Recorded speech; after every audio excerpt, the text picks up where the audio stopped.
रुकिए, क्या आपको लगता है कि इंसान सबसे बड़े मासूम हैं? इस फिल्म का लीडर गोली खाने के बाद हंसते हुए कहता है कि असली राक्षस पैरासाइट नहीं, बल्कि इंसान है। लेकिन इस गहरी बात को समझने के लिए पहले पार्ट 1 देखना जरूरी है। इस पार्ट में एक पैरासाइट ने जो किया, वो देखकर आपकी आंखों में आंसू आ जाएंगे। एक सेकंड भी स्किप किया तो पूरी कहानी का मजा कचरा हो जाएगा। देखो पूरी वीडियो। कहानी शुरू करने से पहले अगर आप हमारे चैनल पर नए हैं या आपने अभी तक चैनल को सब्सक्राइब नहीं किया, तो फौरन नीचे दिए गए सब्सक्राइब बटन को दबाएं और साथ ही बेल आइकन को भी प्रेस करें, ताकि ऐसी हर सस्पेंस और मिस्ट्री से भरपूर वीडियो आप तक सबसे पहले पहुंचे। कहानी शुरू होती है पहली फिल्म की घटनाओं के लगभग 3 महीने बाद।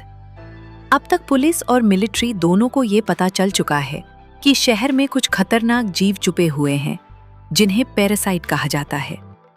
ये पैरासाइट इंसानों के शरीर के अंदर घुसकर उनके दिमाग पर कब्जा कर लेते हैं और फिर इंसानों के बीच रहकर उन्हें ही अपना शिकार बनाते हैं। शहर में लगातार लोगों की रहस्यमयी मौतें हो रही होती हैं, इसलिए सरकार इन पैरासाइट को खत्म करने के लिए एक बड़ा मिशन शुरू करती है। इस मिशन में पुलिस एक ऐसे आदमी की मदद लेती है जो पहले एक सीरियल किलर था, लेकिन उसके पास एक अजीब खामता होती है। वह सिर्फ लोगों को देखकर महसूस कर सकता है कि सामने वाला इंसान है या उसके अंदर कोई पैरासाइट छुपा हुआ है। अब एक एक करके कई लोगों को उसके सामने लाया जाता है। इसी दौरान उसके सामने शिनिची इजुमी को भी लाया जाता है। जैसे ही वह शिनिची को देखता है, वह कुछ पल के लिए चुप हो जाता है। उसे महसूस होता है कि शिनिची के अंदर कुछ अलग है। असल में शिनिची के शरीर में मिगी नाम का पैरासाइट रहता है, जो उसके हाथ में रहता है, और दोनों के बीच एक अजीब रिश्ता बन चुका है। लेकिन कुछ पल सोचने के बाद वह आदमी आखिरकार कह देता है कि शिनिची एक नॉर्मल ह्यूमन है और शिनिची को वहां से जाने दिया जाता है। शिनिची वहां से निकलकर शहर की सड़क पर चल रहा होता है। तभी उसे अचानक एक अजीब सा एहसास होता है, जैसे आसपास कोई खतरा मौजूद हो। मिगी भी उसे सावधान रहने को कहता है। लड़ाची को अचानक महसूस होता है कि कोई दूर से उसे देख रहा है, जैसे कोई उसकी हर हरकत पर नजर रख रहा हो। उधर शहर में एक और बड़ा सच सामने आता है। शहर का मेयर असल में पैरासाइट के पूरे नेटवर्क का नेता होता है। उसके साथ शिनिची की पुरानी टीचर रेको तामुरा भी होती है। लेकिन अब तामिया के हाथ में एक बच्चा होता है और वह बच्चा पूरी तरह ह्यूमन होता है। मेयर तामिया से कहता है कि शिनिची और मिगी अब उनके लिए खतरा बन चुके हैं, क्योंकि वो कई पैरासाइट को मार चुके हैं। इसलिए उन्हें जल्द से जल्द खत्म कर देना चाहिए। लेकिन तामिया इस बात से मना कर देती है। वह कहती है कि शिनिची और मिगी दोनों बहुत खास हैं। एक इंसान और एक पैरासाइट का इस तरह साथ रहना बहुत ही दुर्लभ है, और वह देखना चाहती है कि भविष्य में ये दोनों मिलकर क्या बन सकते हैं। उधर शिनिची को एहसास होता है कि एक आदमी काफी समय से उसके पीछे पड़ा है। शिनिची अचानक उसे पकड़ लेता है और उससे पूछता है कि वह उसका पीछा क्यों कर रहा है। डरकर वह आदमी सच बता देता है कि उसे तामिया ने शिनिची पर नजर रखने के लिए भेजा था। ये सुनकर शिनिची सीधे तामिया से मिलने जाता है। तामिया बिल्कुल शांत रहती है। शिनिची उसे पूछता है कि पैरासाइट इंसानों को मारकर क्यों खा रहे हैं। तामिया उसे जवाब देती है कि ये उनके लिए बिल्कुल वैसा ही है जैसे इंसान जानवरों को मारकर खाते हैं। पैरासाइट भी सिर्फ जिंदा रहने के लिए ऐसा करते हैं। फिर तामिया शिनिची को एक प्रस्ताव देती है। वह कहती है कि अगर शिनिची पैरासाइट का शिकार करना बंद कर दे तो वह उसकी सुरक्षा करेगी। शिनिची वहां से चला जाता है। बाद में वह उस डिटेक्टिव से दोबारा मिलता है और ताम्या के साथ हुई पूरी बातचीत की रिकॉर्डिंग उससे दे देता है।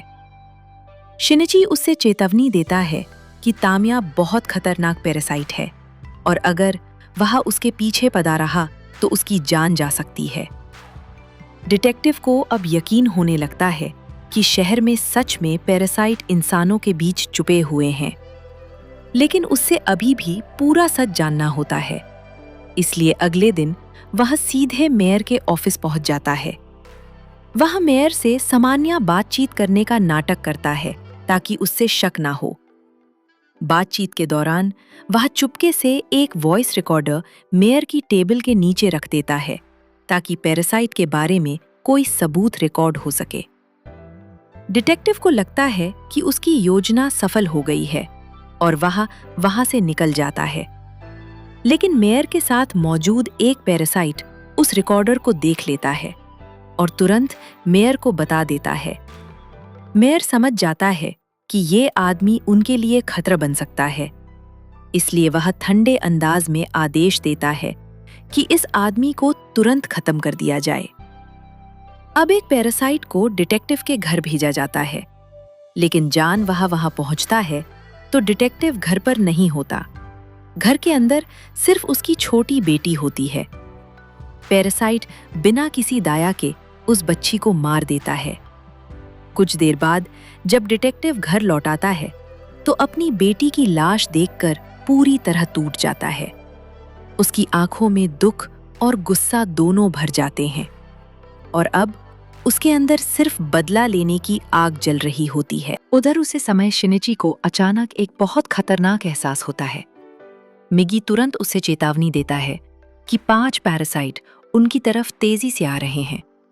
शिनिची तुरंत वहां से भागने की कोशिश करता है, लेकिन अचानक उसके सामने एक आदमी आकर खड़ा हो जाता है। शिनिची उसे देखते ही समझ जाता है कि उसकी ताकत आम पैरासाइट से कई गुना ज्यादा है। लड़ाई तुरंत शुरू हो जाती है। वह बेहद तेजी से शिनिची पर हमला करता है और शिनिची और मिगी मुश्किल में पड़ जाते हैं। उधर जब रेको तमिया को पता चलना है कि मेयर ने उसकी बात मानने के बजाय शिनिची को मारने के लिए पैरासाइट भेजे थे, तो वह गुस्से में मेयर के पास पहुंच जाती है। वह उससे पूछती है कि जब उसने साफ कहा था कि शिनिची को नुकसान नहीं पहुंचाना है, तो उसने ऐसा क्यों किया? लेकिन मेयर सीधे जवाब नहीं देता। असल में उससे अब तमिया पर शक होने लगा होता है। उसे लगता है कि बच्चा होने के बाद तमिया के अंदर मानव भावनाएं पैदा हो गई हैं और वह पैरासाइट के लिए खतरा बन सकती है। इसीलिए मेयर चुपके से 3 पैरासाइट को तमिया को मारने के लिए भेज देता है। लेकिन तमिया कोई साधारण पैरासाइट नहीं होती। जैसे ही वह उस पर हमला करने आते हैं, तमिया बिजली की तरह तेज हमला करती है और कुछ ही सेकंड में वह तीनों पैरासाइट को बेरहमी से मार देती है। लड़ाई खत्म होने के बाद तमिया घर लौट आती है, लेकिन घर पहुंचकर वह देखती है कि उसका बच्चा गायब है।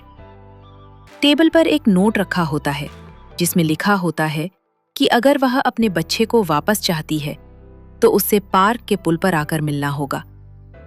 ये नोट उसी डिटेक्टिव ने छोड़ा होता है जिसकी बेटी को पैरासाइट ने मार दिया था। अपनी बेटी की मौत से पागल हो चुका वह आदमी अब बदला लेने के लिए तमिया के बच्चे का इस्तेमाल कर रहा होता है। तमिया तुरंत अपने बच्चे को बचाने के लिए पार्क की तरफ दौड़ पड़ती है। उसे समय शिनिची को भी इस बात का पता चलता है और वह भी तेजी से उसे पुल की तरफ जाने लगता है। अब पुल पर डिटेक्टिव अपने हाथों में बच्चे को पकड़े खड़ा होता है और गुस्से में उससे नरी में फेंकने वाला होता। तभी तमिया वहां पहुंच जाती है। शिनिची भी डिटेक्टिव को समझाने की कोशिश करता है कि बच्चा पूरी तरह इंसान है और उसका इस सब से कोई लेना देना नहीं है। लेकिन डिटेक्टिव अब किसी की बात सुनने की हालत में नहीं होता। डिटेक्टिव बच्चे को नीचे फेंक देता है और खुद भी जमीन पर गिर जाता है। वहां मौजूद पुलिस ऑफिसर ये देखकर समझ जाते हैं कि तमिया भी एक पैरासाइट है। पुलिस तुरंत उस पर गोलियां चलाना शुरू कर देती है, लेकिन तमिया खुद को बचाने की कोशिश नहीं करती। इसके बजाय वह अपने बच्चे को अपनी बाहों में कसकर पकड़ लेती है ताकि उससे कोई नुकसान न पहुंचे। उसका शरीर पूरी तरह घायल हो चुका होता है। वह अपने बच्चे को शिनिची की बाहों में दे देती है और उससे कहती है कि इस बच्चे को एक सामान्य इंसान की तरह पालना। इतना कहकर तमिया की वहीं मौत हो जाती है। तमिया की मौत देखकर शिनिची को अपनी मां की याद आ जाती है। उधर उसी समय शहर में एक और बड़ी घटना होने वाली होती है।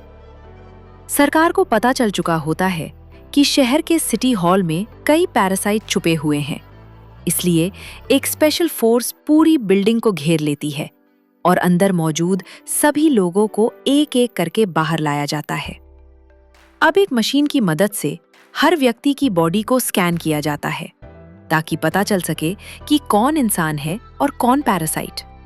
जो भी पैरासाइट निकलता है उससे तुरंत गोली मार दी जाती है। इसे दौरान वहां एक नेता मौजूद होता है जो बिल्कुल भी डरता नहीं है। इसके बजाय वह एक लंबी स्पीच देने लगता है। वह कहता है कि असल में इंसान ही सबसे बड़े विनाश का कारण है। इंसान अपने फायदे के लिए हर दूसरी प्रजाति को खत्म कर देते हैं। लेकिन पुलिस उसकी बातों पर ध्यान नहीं देती और उसे पैरासाइट समझकर गोली मार देती है। लेकिन अगले ही पल वह नेता जोर जोर से हंसने लगता है और कहता है कि पुलिस ने बहुत बड़ी गलती कर दी। असल में वहां पर सबसे खतरनाक पैरासाइट गोटो मौजूद होता है। ये वही पैरासाइट होता है जिसके शरीर के अंदर 5 पैरासाइट रहते हैं। जैसे ही सैनिक उस पर गोलियां चलाते हैं, गोटो अपने शरीर को बदलकर उन सभी गोलियों को रोक लेता है। इसके बाद वह हमला करता है और कुछ ही सेकंड में कई सैनिकों को मार देता है। सिटी हॉल के अंदर पूरी तरह अफरा तफरी मच जाती है। उधर शिनिची भी पुलिस के साथ वहां पहुंच चुका होता है। तभी मिगी शिनिची को चेतावनी देता है कि ये वही पैरासाइट है जिसके शरीर में 5 परसाइट रहते हैं और उससे लड़ना बेहद खतरनाक होगा। लेकिन गोटो की नजर अब शिनिची पर पड़ चुकी होती है और अब वह शिनिची का पीछा करने लगता है। शिनिची जानता है कि गोटो से सीधी लड़ाई करना लगभग नामुमकिन है, इसलिए वह वहां से भागने लगता है। लेकिन गोटो एक ही छलांग में शिनिची के सामने आकर खड़ा हो जाता है और उसकी गाड़ी को जोरदार टक्कर मार देता है। गाड़ी सड़क से उछलकर दूर जा गिरती है और शिनिची बुरी तरह घायल हो जाता है। दोनों किसी तरह पास के जंगल की तरफ भागते हैं। शिनिची समझ चुका होता है कि गोटो सामान्य पैरासाइट नहीं है। जंगल में मिगी और गोटो के बीच भयानक लड़ाई शुरू हो जाती है। गोटो की ताकत बहुत ज्यादा होती है और कुछ ही पलों में वह मिगी को बुरी तरह घायल कर देता है। आखिरकार गोटो मिगी को टुकड़ों में काट देता है। दूर भागते हुए शिनिची ये सब देख लेता है। वह जंगल के अंदर भागता रहता है जब तक कि ठक कर गिर नहीं जाता। कुछ समय बाद शिनिची अपनी दोस्त सतोमी के पास पहुंचता है। सतोमी उसके घावों का इलाज करती है और उससे संभलती है। शिनिची बहुत दुखी होता है क्योंकि उसे लगता है कि उसने अपना सबसे करीबी साथी मिगी हमेशा के लिए खो दिया है। लेकिन तभी एक अजीब चीज होती है। शिनिची को लगता है कि मिगी अभी भी मरा नहीं है, बल्कि गोटो के शरीर का हिस्सा बन चुका है। अपने दोस्त को बचाने और बदला लेने के लिए शिनिची एक ऐसी जगह पहुंच जाता है जहां कचरा जलाया जाता है। यहीं शिनिची गोटो का सामना करने का फैसला करता है। गोटो उसके सामने आकर खड़ा हो जाता है। उसकी ताकत देखकर शिनिची समझ जाता है कि सीधी लड़ाई में जीतना लगभग असंभव है। फिर भी वह पूरी ताकत से हमला करता है और एक लोहे की रोड उठाकर गोटो के शरीर में घुसा देता है। लेकिन गोटो पर इसका कोई असर नहीं होता। गोटो हंसते हुए कहता है कि वह कोई साधारण पैरासाइट नहीं है और जल्दी ही पूरी दुनिया पर पैरासाइट का कब्जा हो जाएगा। तभी अचानक कुछ अजीब होने लगता है। गोटो का शरीर कांपने लगता है और उसके शरीर के अंदर मौजूद पैरासाइट एक दूसरे से अलग होने होते हैं। शिनिची हैरान होकर पूछता है कि ये क्या हो रहा है। तभी मिगी की आवाज उसके हाथ से सुनाई देती है। मिगी बताता है कि जिस लोहे की रोड से शिनिची ने हमला किया था, उस पर फैक्ट्री के जहरीला केमिकल लगे हुए थे। वही जहर गोटो के शरीर के अंदर फैल गया है और पैरासाइट उस जहरीला शरीर में जिंदा नहीं रह सकते, इसीलिए वह शरीर छोड़कर अलग हो रहे हैं।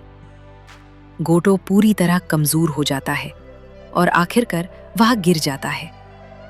शिनिची तुरंत उसके शरीर को उठाकर पास जल रही आग में फेंक देता है और कुछ ही पलों में गोटो पूरी तरह जलकर राख हो जाता है।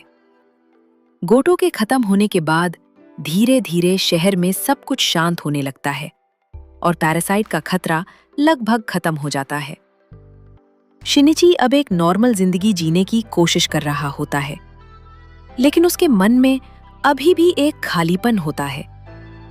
मीगी उससे कहता है कि अब दुनिया में ज्यादातर पैरासाइट खत्म हो चुके हैं और इंसानों ने इस खतरे को लगभग समाप्त कर दिया है, इसलिए अब शिनिची को उसकी जरूरत नहीं रही। मीगी बताता है कि वह अब हाइबरनेशन में जाने वाला है, यानी एक गहरी नींद में चला जाएगा। ऐसा करने से शिनिची की बॉडी पूरी तरह सामान्य हो जाएगी और वह बिना किसी खतरे के अपनी जिंदगी जी सकेगा। शिनिची ये सुनकर दुखी हो जाता है और वह मीगी से कहता है कि वह उससे छोड़कर ना जाए, लेकिन मीगी शांत आवाज में कहता है कि अब यही सही समय है। इसके बाद मीगी धीरे धीरे शिनिची के शरीर से अपनी मौजूदगी खत्म कर देता है और गहरी नींद में चला जाता है। अब शिनिची का हाथ फिर से पूरी तरह सामान्य हो जाता है। मीगी के चले जाने के बाद शिनिची को ऐसा लगता है जैसे उसने अपना कोई बहुत करीबी दोस्त खो दिया हो। कुछ समय और बीत जाता है। शिनिची और सतोमी की जिंदगी अब पहले जैसी सामान्य हो चुकी होती है, लेकिन एक दिन अचानक एक खतरनाक घटना हो जाती है। एक सनवरिया आदमी अचानक सतोमी को पकड़ लेता है और उससे एक बिल्डिंग की छत पर ले जाता है। वह आदमी बहुत गुस्से में होता है और कहता है कि असली राक्षस पैरासाइट नहीं बल्कि इंसान है, क्योंकि इंसान भी एक दूसरे को मारते रहते हैं। शिनिची भी तुरंत वहां पहुंच जाता है और उस आदमी को रोकने की कोशिश करता है, लेकिन वह आदमी गुस्से में सतोमी को छत से नीचे धक्का दे देता है। सतोमी तेजी से नीचे गिरने लगती है। शिनिची ये देखकर घबरा जाता है और तुरंत उसकी तरफ दौड़ता है। वह पूरी ताकत से अपना हाथ आगे बढ़ाता है और तभी अचानक असंभव रूप से उसका हाथ बहुत लंबा फैल जाता है और गिरते हुए सतोमी को पकड़ लेता है। शिनिची खुद भी समझ नहीं पाता कि उसने ये कैसे किया, लेकिन तभी उससे एहसास होता है कि भले ही मीगी गहरी नींद में चला गया हो, लेकिन उसका एक हिस्सा अभी भी शिनिची के अंदर मौजूद है और उसी वजह से शिनिची ने सतोमी को बचा लिया। शिनिची कुछ पल के लिए अपने हाथ को देखता रहता है और उससे महसूस होता है कि मीगी अभी भी कहीं न कहीं उसके साथ है। यहीं पर इस कहानी का अंत हो जाता है। अगर आपको ये कहानी और एक्सप्लेनेशन अच्छी लगी हो तो एक लाइक जरूर करें, चैनल को सब्सक्राइब करें और बेल आइकन ऑन कर लें। आपका सपोर्ट हमें और भी जबरदस्त मूवी एक्सप्लेनेशंस लाने की हिम्मत देता है।